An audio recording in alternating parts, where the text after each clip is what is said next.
말씀 찾아볼게요. 잠언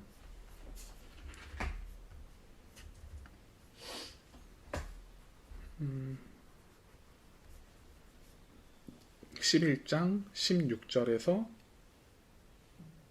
23절이죠. 잠언 11장 16절에서 23절 말씀입니다. 유덕한 여자는 존영을 얻고 근면한 남자는 재물을 얻느니라. 인자한 자는 자기의 영혼을 이롭게 하고 잔인한 자는 자기의 몸을 해롭게 하느니라. 악인의 삭은 허무하되 공의의 뿌리인 자는 한 헛되하리라.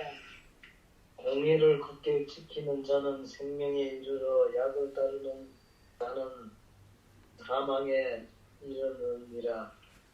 마음이 굽은 자는 여호와께 미움을 받아도 행위가 온전한 자는 그의 기뻐하심을 받느니라. 악인은 피차 손을 잡을지라도 벌을 면하지 못할 것이나 의인의 자손은 구원을 얻으리라. 아름다운 여인이 삼가지 아니하는 것은 마치 돼지 코의 금고리 같으니라. 의인의 소원은 오직 선하되 악인의 소망은 진노를 이루느니라. 아멘. 오늘 16절을 보니까요, 여자와 남자에 관하여 묘사를 한 부분이 있네요. 그래서 여자가 가장 잘할 수 있는 모습은요, 자비한 모습을 보여주는 거예요. 그래서 엄마의 마음은 좀 많이 포근한 마음이고, 여자의 마음은 좀 포근해서 모든 것들을 다 감쌀 수 있는 그런 마음을 가진 게 여자라고 볼 수가 있죠. 남자들은 그런 마음이 별로 없죠. 근데 남자가 잘할 수 있는 것이 있어요. 그 모습은 근면이에요. 그래서 가장 잘 어울리는 남녀의 모습이라고 할 수 있는 표현이에요. 오늘 말씀은요. 이와 같이 지혜를 가지고 있는 사람은 하나님의 자비를 닮아 나 자신도 자비로운 삶을 살아가게 되죠. 이 자비는 지혜에서 오는 자비로움이에요. 하나님의 지혜를 내가 받고 누렸으니 나도 자연스럽게 하나님의 자비를 닮아가는 거예요. 그래서 하나님의 자비로움으로부터 오는 그 자비로움을 베풀 수가 있는 거죠. 그럴 때 영광이 나를 떠받쳐 준다고 기록되어 있네요. 이때 지혜는 반드시 호크마에 의한 자비여야 해요. 이렇게 말씀드리는 이유는 우리가 흔히 생각하는 무조건적인 자비가 있고요. 나의 덕을 높이기 위한 자비, 즉 인본적인 자비가 있기 때문이에요. 우린 이 자비를 위해서 인본적인 자비를 사람들에게 준다고 할 때에는 내가 존귀를 받는 것이 아니라 오히려 사람들은 배가 불러서 더 나에게 자비를 베풀어 달라고 요구하는 모습들을 볼 수가 있죠. 그래서 사람이 싫어질 때가 있어요. 근데 이런 하나님으로부터 오는 자비로움과 그리고 인본적인 자비는 구분이 좀 어려울 수가 있을 것 같아요. 그런데 구분을 짓기 위해서는 하나님이 원하시는 방법으로 하나님을 높이는 것뿐이에요. 누구든 나 자신을 위해서 해주기 위한 방법이 있듯이 내 방법이 아닌 하나님이 알려주신 방법으로 배우기 위해서는 내가 하나님과 마음이 가까워져야지 이 호크마적인 자비를 내가 나타낼 수가 있어요. 근면한 남자, 이 근면이라는 단어는요, 아리츠라는 단어인데요, 두려운이란 뜻을 가지고 있어요. 이 단어를 사용한 의미는 하나님을 두려워함을 가지고 있는 자를 뜻해요. 무엇인가를 축적하게 된다고 기록되어 있네요. 그러니 존귀함과 무엇인가를 축적하며 살아가는 삶은 문맥상을 보니 17절을 이야기하면 알 수가 있네요. 하나님의 자비를 배우고 하나님을 두려워하는 자는 헤세드 사랑을 할 줄 아는 사람이 되죠. 아가페 사랑이라고 하기도 하죠. 하나님을 사랑해서 이웃을 사랑하는 자는 남의 영혼을 이롭게 하는 것이 아니라 자기의 영혼을 이롭게 해요. 가장 먼저 나의 영혼을 이롭게 한다는 얘기예요. 자기의 영혼을 이롭게 하는 사람과 자신의 영혼을 이롭게 하지 않고 남의 영혼을 이롭게 하는 자를 우리는 구분해야 돼요. 이 구분은 하나님의 자비를 따라 이웃에게 자비를 베푸는 사람이 있고요. 자기의 덕을 위해서 자비를 베푸는 사람이 있다고 했는데 이 구분과 같은 맥락이에요. 그럼 왜 자기의 영혼은 이롭게 하는 사람과 자기의 영혼을 이롭게 하지 않지만 남의 영혼만을 이롭게 하는 사람에 대해서 구분을 짓게 되면 17절에 잔인한 자가 대조되어 나왔기 때문에 알 수가 있는 거죠. 나의 영혼을 생각하지 않고 잔혹하게 자신을 다그치며 남의 영혼을 이롭게 하는 사람이 있어요. 이런 사람은 자신의 몸을 해치게 되죠. 17절의 구분을 통해서 하나님의 자비를 닮아서 살아가는 자가 있는 반면 인본적인 자비를 베푸는 사람이 있음을 알 수가 있는 거죠. 그럼 18절이에요. 18절을 한번 읽어주시겠어요? 악인의 삭은 허무하되 공의를 뿌린 자의 상은 확실하니라. 네, 감사합니다. 인본적인 자비를 베푸는 사람은 악인으로 말씀은 규정을 지어요. 그의 삭은 허무하대요. 아무것도 취하는 것이 없대요. 나의 영혼을 이롭게 하지 못한다면은 그 어떤 것을 취하였다 하더라도 모두 허무하게 생각하게 되더라는 거죠. 지혜자는 하나님의 공의를 뿌린 자의 삶을 살아가게 되어 있어요.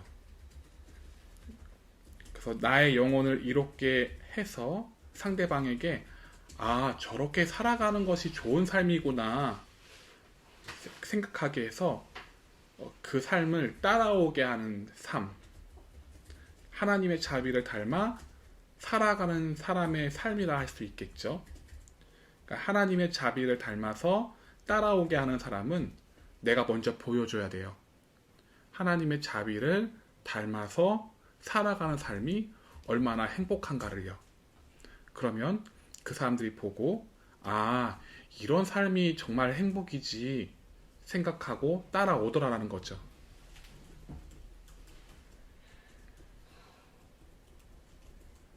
반대로 인간적인 자비를 베푸는 사람들은요, 그 사람을 아예 뜯어 고치고 싶어 해요. 혹은 내가 희생해서 감동을 주어서 그 사람이 나의 덕으로 바꾸려고 하는 모습이 내 마음에 있어요. 그런 사람들은 하나님의 지혜로부터 그 사람들을 사랑하는 행동이 아닌 거죠. 하나님은 지금까지도 우리를 뜯어 고치려고 시련을 주시기는 하나 따라다니면서 설득하고 나를 빨리 변화시키려는 노력을 하시는 분이 아니에요. 그리고 오히려 우리가 살아가기 위해서 자발적으로 주님을 따라오도록 하시죠. 우리가 이와 같은 하나님이심을 배웠다면 나는 부지런히 나의 영혼을 이롭게 하는데 힘을 쓰고 이들이 따라오도록 기다려주고 필요할 때 말씀으로 세워주는 반복된 그러한 삶으로 그들이 스스로 따라올 수 있도록 해야 하는 것이 하나님을 닮는 자비로운 삶이라 할 수 있겠네요. 하나님을 닮는 자비로운 삶을 살아가는 사람들은 하나님의 공의를 뿌리고 다니는 사람들이에요. 이와 같은 자의 삶은 자신이 먼저 영혼을 이롭게 가는 길로 가면서, 이롭게 하는 길로 가면서 하나님의 공의를 이야기하니 하나님으로부터 오는 상은 확실한 것이겠죠. 19절에 다시 읽어주시겠어요? 공의를 굳게 지키는 자는 생명에 이르고 악을 따르는 자는 사망에 이르느니라. 아멘. 감사합니다. 공의를 굽히지 않고 지키는 자여야 해요. 공의를 굽히는 자는 하나님으로부터 미움을 받아요. 이렇게 말씀한 것으로 보아 하나님의 공의를 굽히지 않고 지키며 살아가기란 나의 정이 있기 때문에 하나님의 공의만 생각하고 전하기란 쉽지 않아요. 하나님의 공의를 전하면서 하나님의 공의를 전하면 사람들이 기뻐하다가 다시 원래의 모습들로 돌아가는 그 모습들을 보기도 하죠. 이때 내가 회의가 들어요. 그러면서 또 드는 생각이, 내가 정말 이 길을 잘 가고 있는 걸까? 많은 사람들은 내가 믿는 복음에 반응하지는 않는데 혹시 내가 잘못된 길을 가고 있는 것이 아닐까? 이러한 생각들이 들 수가 있죠. 사람들의 반응에 의해 내가 유별난가? 혹은 냉혹하게 대하고 있는 건가? 이러한 여러 가지 생각들에 의해서 나는 하나님의 공의를 굽히기도 해요. 이와 같은 생각에서 하나님의 공의를 굽히는 일들은 사람들에게는 이해가 충분히 되는 과정들이나 하나님이 보실 때에는 미움을 사게 되는 행동이에요. 이 미움이라는 단어는 우리가 속이는 저울에서 하나님이 구역질하다 토에바를 사용했었잖아요. 이 단어를 사용하는데요. 그러니까 뜻은 혐오, 가증한, 구역질 나는, 이렇게 사용된 단어예요. 이렇게 이 단어를 사용할 수 있는 것이 하나님을 의식하지 않고 피부로 느끼는 상황을 의식하니 하나님 입장에서는 지금까지 나를 믿겠다고 좁은 길 간다고 하는 것이 그게 뭔데? 이게 좁은 길로 가는 길이야? 말은 내가 주님 사랑해요 말은 하지만 내 행동이 그런 길이 않고 마음이 굽혔잖아요. 하나님의 공의를 생각하지 않고 공의의 마음을 굽힌 거잖아요. 그러면은 하나님이 보실 때는 그러면 지금까지 온 게 네가 뭔데? 이런 의문이, 그런 생각이 드시겠다라는 거죠. 그런 감정이 드실 수 있다는 거죠. 반대로 행동이 온전한 사람은 하나님의 기뻐하심을 받게 되죠. 말씀이 따를 때에 공의를 굽히지 않느냐, 굽히며 살아가느냐 고민이 반드시 오게 되죠.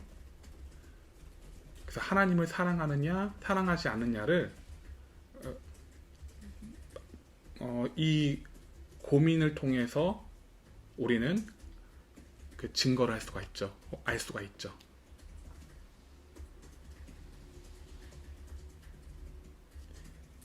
이 상황에서도, 이러한 물음과 회의 속에서도 내 행동이 온전하다면은, 그러면 그 마음이 흔들리지 않고 그 마음에 의해서 행동으로 가게 되니 하나님의 기쁨의 대상이 될 수밖에 없는 거죠.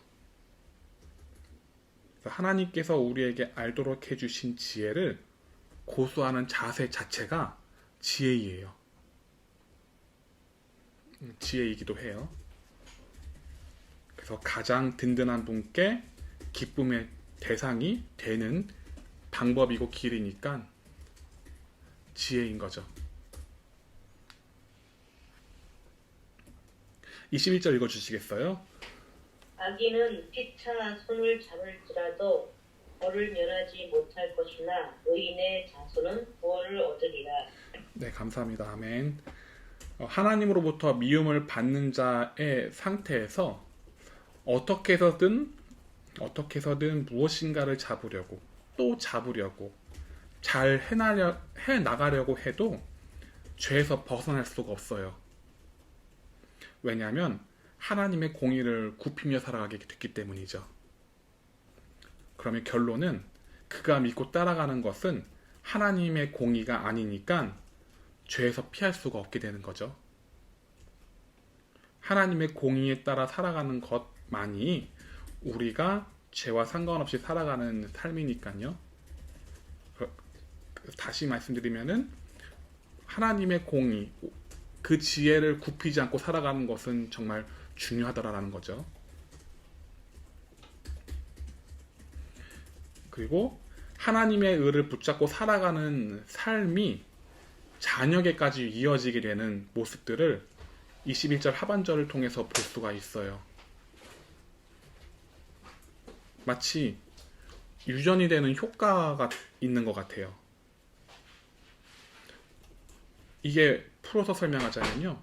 부모가 하나님의 공의를 배워나가면 자녀도 하나님의 공의를 배워나가게 되죠. 자녀도 부모가 살아가는 삶과 세상 사람들이 살아가는 삶 중 어떤 삶이 좋은지 판단을 해보고 스스로 따라오게 되는 거죠.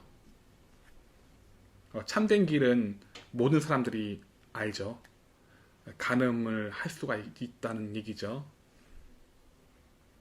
22절이에요. 읽어주시겠어요? 아름다운 여인이 삼가지 아니하는 것은 마치 돼지코의 금고리를 같으니라. 아멘. 감사합니다. 이 구절을 쉽게 풀면 이런 얘기예요. 미인이 분별하지 못함은 마치 부정한 짐승이 코에 금고리를 달고 있는 것과 같다라는 뜻이에요. 이 구절에서 아름답다라는 토브를 사용하지 않고요. 이쁘다라는 야페를 사용했어요. 왜 이렇게 단어를 사용했냐면요. 지혜가 사람에게 지혜를 일깨우도록 하기 위해서는 의도적으로 야페라는 단어를 사용하는데요. 세상에서는 토브를 미의 기준으로 생각하지 않아요. 야페를 미의 기준으로 생각을 해요. 그러다 보니 이 미의 기준으로 하신 말씀이에요. 세상의 기준에 미의 기준으로 하신 말씀인 거죠. 그러면 다시금 설명하면 이래요. 아무리 미인이라도 분별함이 없다면 그가 꾸민 모든 것들이 심지어 그의 미의 기준마저도 부정한 사람이 되고요. 부정한 사람이 금고리를 차고 있는 것과 같은 이치임을 말씀하는 구절이에요. 그러니 우리가 세상에서 아무리 잘나고 날고 뛰어도 분별함이 없다면 결국 하나님의 입장에서 그런 하나님의 절대 기준에서는 부정한 사람인 거죠. 미인은 뭘 해도 예뻐요. 왜냐하면 근본이 받쳐주니까요. 얼굴이 받쳐주니까 미인은 뭘 해도 예뻐요. 미인이 아닌 사람이 아무리 꾸며도 미인이 될 수 없어요. 미의 근본이 액세서리가 아니기 때문이죠. 사람들이 선호하는 타입의 얼굴이기 때문이에요. 세상 사람들은 미의 근본이 있어야 한다 이런 이야기를 해요. 네, 맞아요. 마찬가지로 하나님 보시기에 미의 근본은 분별이 있는 자예요. 아무리 세상의 기준에 부합한 타입의 사람이라 하더라도 하나님의 공의를 굽히며 살아가는 삶은 부정한 사람이 되겠죠. 부정한 사람이 하나님의 눈에 띄고 기쁨의 대상이 될 수가 없죠. 23절입니다. 부인의 소원은 오직 선하나 악인의 소망은 진노를 이루느니라. 아멘. 감사합니다. 하나님의 공의를 알고 그 공의를 닮아가는 사람의 소원은 하나님의 뜻에 걸맞는 소망을 취해요. 반대로 하나님의 공의를 알면서도 굽히는 악인의 소원은 하나님의 뜻에서 벗어난 소원일 뿐 아니라 진노를 일삼는 일들을 행하게 되죠.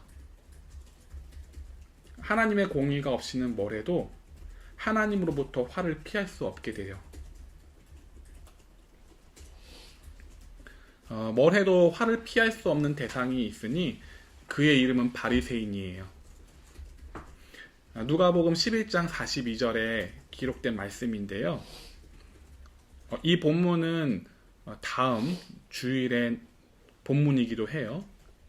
화 있을진저 너희 바리새인들이여 너희가 박하와 온향과 모든 채소의 11조는 드리되 공의와 하나님에 대한 사랑을 버리는도다. 그러나 이것도 행하고 저것도 버리지 말아야 할지니라. 이런 말씀이 기록되어 있어요. 아무리 믿는 사람들의 사정을 생각하며 최소의 헌금과 10의 1조를 거뒀고 바리새인 자신들이 교인들을 통해서 받은 11조 채소를 통해서 받아 먹고 살아갔으나 그들은 예수님으로부터 진노를 받게 된 사건이에요. 왜냐하면 하나님의 공의와 하나님께 대한 사랑을 굽히고 교인을 위했기 때문이에요. 이 말씀에 대한 상황은 이런 상황이에요. 바리새인들이 점심을 예수님께 초대했었던 상황이죠. 이때 초대받은 예수님은 감사가 있어야 했는데 화를 냈어요. 그 중에 오늘 예로 읽은 42절 말씀 때문이죠. 그들이 먹었던 음식은 채소였어요. 채소에 박하와 운양이란 허브를 버무려 먹었던 거죠. 로마에게 세금을 내고 성전세를 내는데 힘겹게 살아가는 이스라엘 백성들의 형편에 맞는 11조였던 거죠. 그렇다면 교회가 탐심을 가지고 헌금을 뜯어내는 것이 아니라 인간적으로 봤을 땐 굉장히 투명하고 정직하게 교회를 이끌었던 바리새인이 되는 것이죠. 그런데 칭찬이 아닌 진노를 하셨어요. 진정으로 중요한 하나님의 공의를 굽혔기 때문이죠.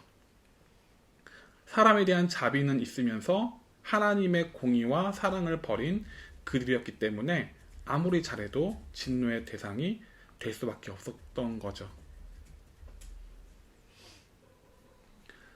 그러니 오늘 말씀도 하나님의 공의의 중요성을 띈 말씀이에요. 그래서 공의를 얼마만큼 내가 굽히지 않고 추구하느냐에 따라 지혜로운 자가 될 수 있고 지혜롭지 못한 자가 될 수 있고 심지어 하나님의 사랑이 거짓된 것으로도 결과적으로 봤을 때요. 거짓된 것으로도 드러나게 되는 그래서 하나님이 미워하시게 되는 대상이 될 수 있는 그런 모습이 될 수 있다는 것을 오늘 말씀을 통해서 배웠네요. 그러니 하나님의 공의를 굽히지 않고 사람들이 싫어하더라도 나는 기록된 말씀대로 조금도 부족함이 없이 따라가야 돼. 이러한 마음의 중심을 다시금 되새기는 그런 저와 여러분이 되기를 소망합니다. 오늘 말씀은 여기까지예요. 그런데 오늘 말씀은 여기까지인데 말씀을 나누다가 질문사항이 있고 또 어려운 부분이 있고 그 밖에 생각나는 이야기들이 있으시면은 또 말씀해 주시면 감사하겠습니다. 근데 이게 처음에 자비가 나왔을 때 왜 자비라고 이걸 연결을 짓지 하다가 네. 제가 못 들은 건지 그 유덕한이 지금 자비라는 단어잖아요. 네. 그 설명이 빠져서 처음에 좀 연결이 아, 그렇군요. 안 됐어요. 왜 예. 자비를 얘기하나 갑자기. 네. 그래서 유덕한에서 그 유덕하다라는 게 자비라는 단어를 의미를 갖고 있다. 그래서 목사님이 자비로 설명을 했다.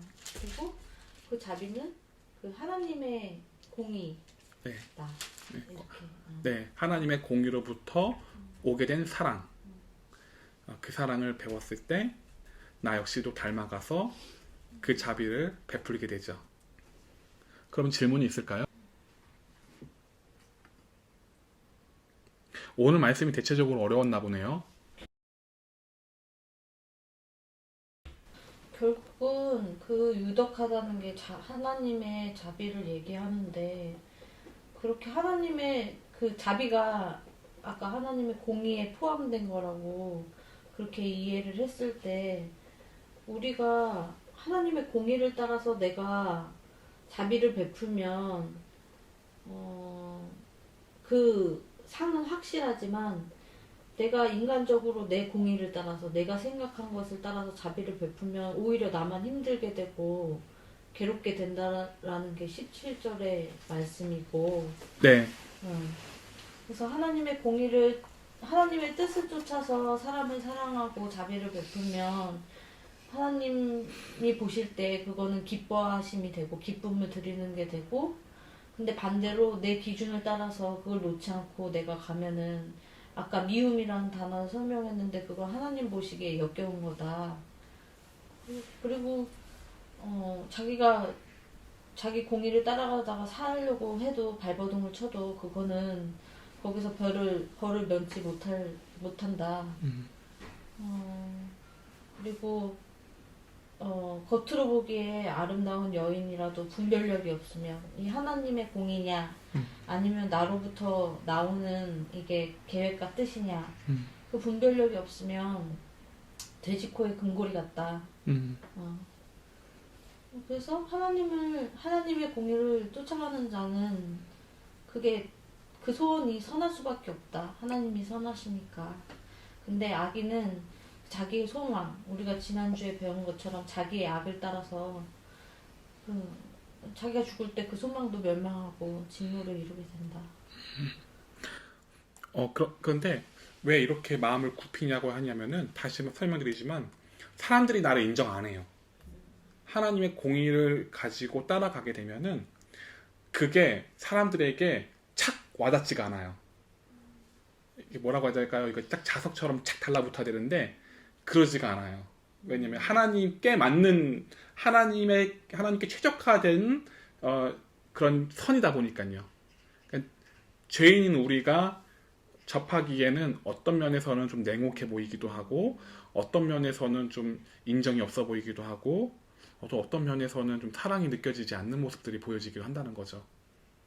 근데 오래 뿌려놓고 익을수록 또 언젠가 그거는 돌아오게 돼 있고 사람한테 인정을 못 받을지라도 오늘 말씀처럼 하나님께 상을 받을 수 있는 일이니까. 네.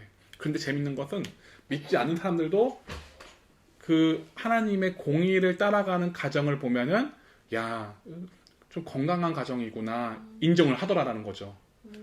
그래서 나도 저런 가정이 됐으면 좋겠다라는 어떤 기대와 어떤 뭔가를 이렇게 품게 되더라는 거죠. 그러면은 그 사람들이 그 상황을 도움으로 조금씩 도와주면은 알아서 따라온다라는 거죠. 그러니까 말씀은 본인이 스스로 따라와야 돼요. 내가 끌고 와서 이렇게 해야 된다 뭔가를 해주게 되면은 그 사람에게는 그게 사랑의 방법이 아니죠. 내가 그거를 느끼고 따라와야지 그게 내가 진정으로 마음에서 오는 그 열망함인 거잖아요. 그리고 아름다운 여자는 아무리 아름다워도 분별력이 없으면은 의미가 없더라.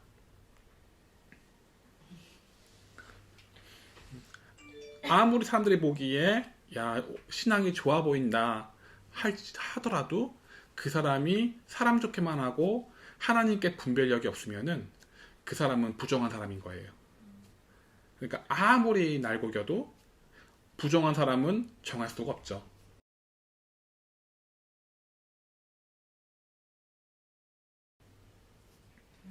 네, 그래서 내가 살기 위해서는 내 가정이 살기 위해서는 하나님의 공의에 맞는 자비를 베풀어야 돼요. 근데 그 기준을 잡는 게 처음에는 힘들어요. 왜냐하면은 내가 하나님께 가까이 하게 먼 당신이었는데요. 내가 닮아가려고 하지 않고 좀 거리를 뒀는데요. 어떻게 바로 그걸 할 수가 있겠어요?